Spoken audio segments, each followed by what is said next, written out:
In the ashes of the Eighth Galactic War, there was a silence so heavy it could crush light itself. The Xyrath Empire stood at the edge of its own hubris, its fleets shattered, its colonies poisoned by the very weapons it once unleashed upon lesser worlds. And amid that ruin, humanity walked. They called them the new species. Not because humans were new to the stars, but because nothing in the known universe acted like them. When the first Terran strike team landed on Valcora Prime, the world itself was hostile.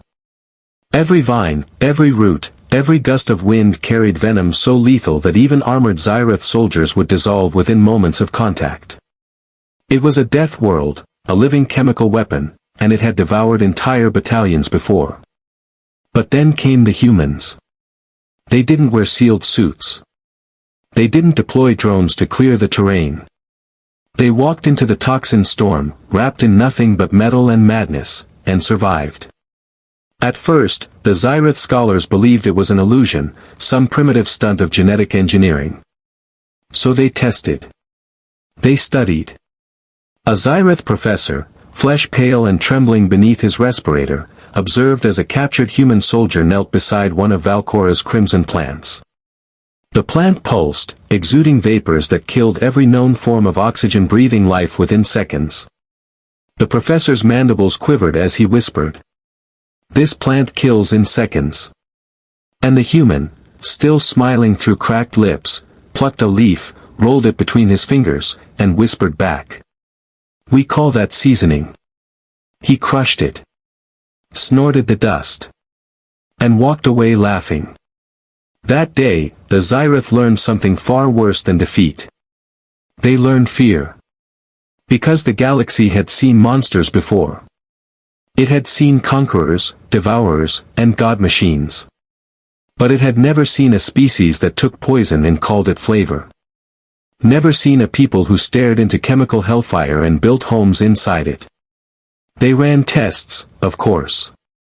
They measured the limits of human pain, resilience, madness. They found no limits. Radiation that would strip the flesh from any known organism. Humans built reactors in it. Atmospheres rich in carbonic acid. Humans called them spa resorts. Even their homeworld, Earth, was a paradox. Its oceans were corrosive, its storms electromagnetic, its biosphere filled with toxins. The Xyrath scientists labeled it biological warfare masquerading as a planet. But the humans, they evolved there. When the war reached its final front, the Xyrath deployed their ultimate weapon, the vapors of silence. It wasn't a bomb. It was a molecular plague, engineered to liquefy the nervous systems of every carbon-based life form it touched.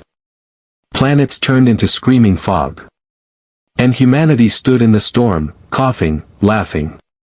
Because to them, it was just a harder day to breathe. The humans adapted faster than the plague could mutate. They learned to weaponize it, bottle it, and burn entire fleets with it. They took what was meant to annihilate them, and turned it into their paintbrush. By the time the Xyrath realized the truth, it was already too late. Every planet they'd infected had turned into a human world. Every battlefield became a nursery for Terran outposts. The Xyrath's own bioweapons fed the very species they tried to erase. And so, when the war ended, there was no treaty. There was no surrender.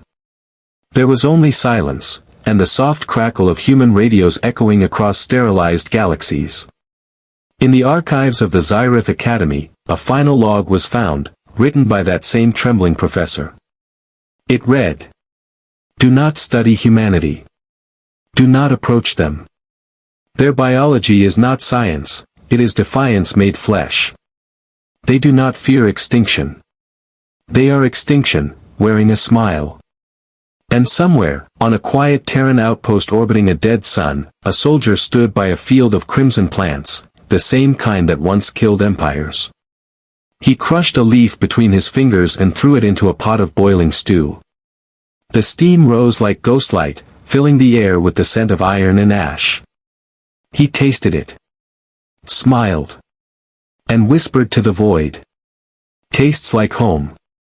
And so, the stars learned to fear the flavor of a human meal.